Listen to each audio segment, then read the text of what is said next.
हाँ नमस्कार।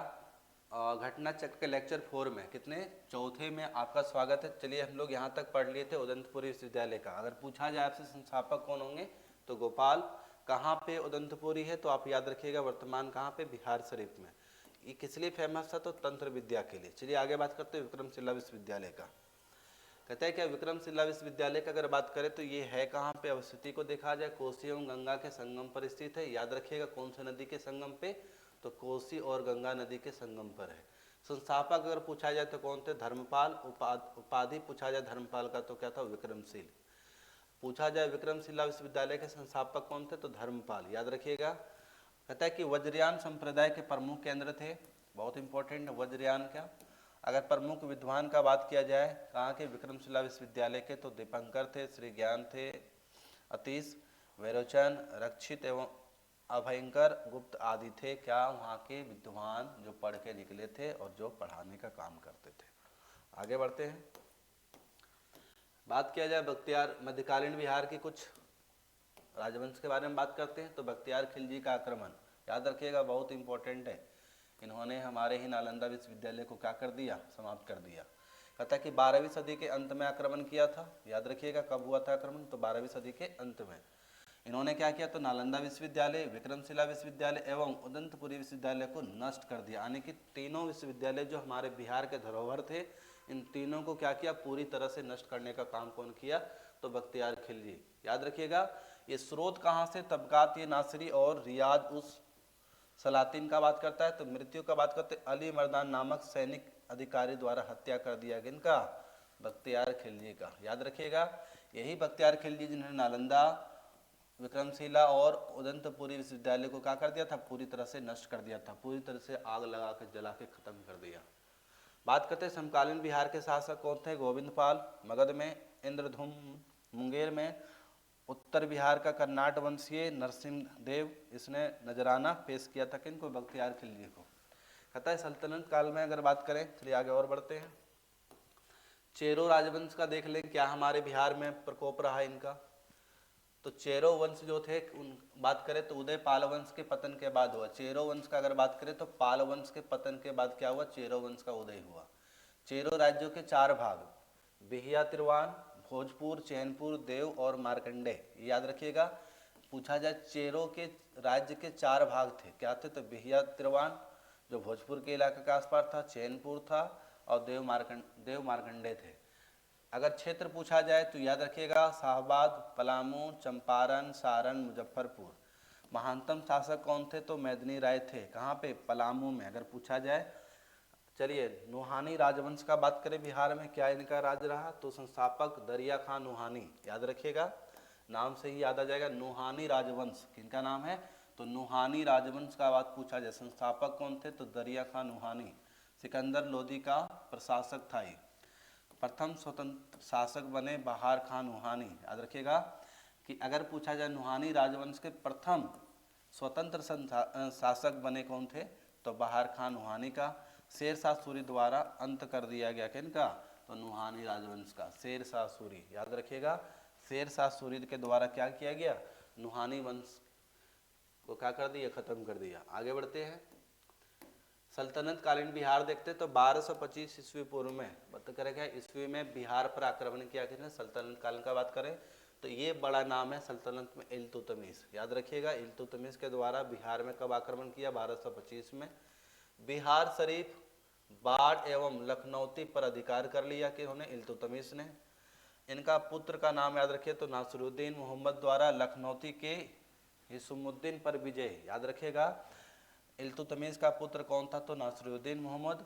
इन्होंने क्या किया था लखनौती में, कहाँ पे लखनौती, तो बिहार शरीफ, बाढ़ एवं लखनौती पर अधिकार इल्तुतमिश के हिमसुद्दीन पर विजय कर लिया। प्रथम सूबेदार मलिक अलाउद्दीन जानी था, याद रखिएगा इसके सूबेदार कौन थे तो मलिक अलाउद्दीन जानी थे। दूसरे आते हैं हमारे बलबन साहब।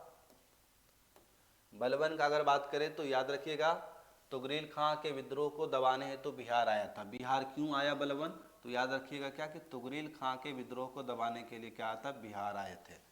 बिहार एवं बंगाल का पृथककरण इन्हीं के समय हो गया।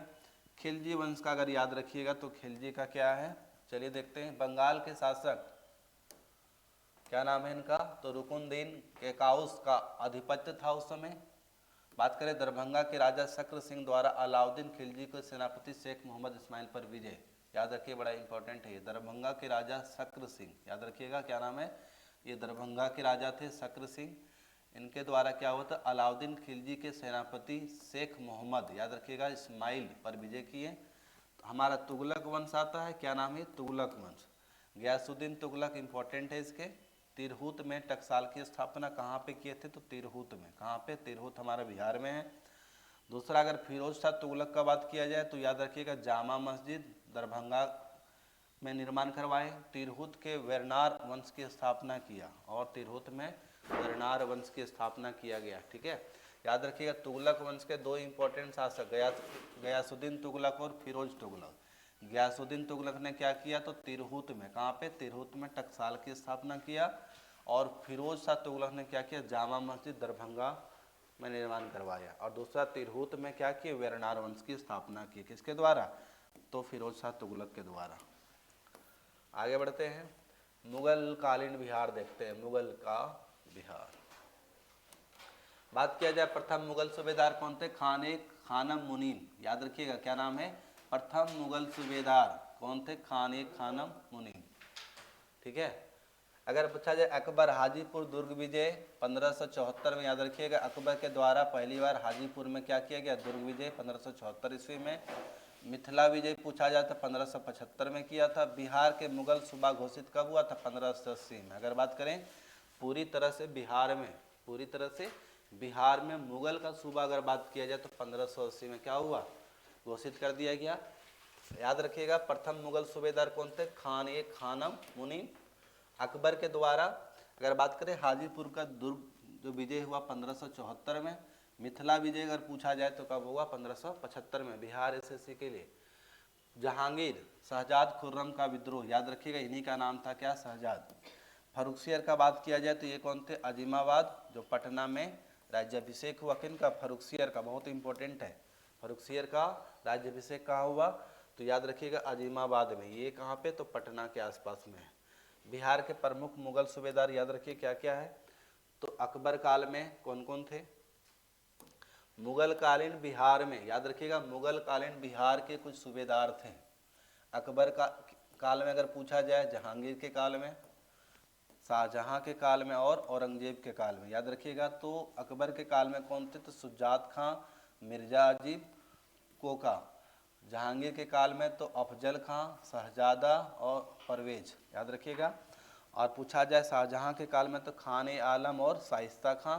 औरंगजेब के काल में शाहजादा अजीम, ये याद रखिए बहुत इंपॉर्टेंट है। आगे बढ़ते हैं हम लोग, तो आ जाइए हमारा क्या है, शेरशाह सूरी। बिहार में इनका क्या प्रकोप रहा, है ना। बचपन का नाम क्या था इनका, फरीद, बचपन का नाम फरीद।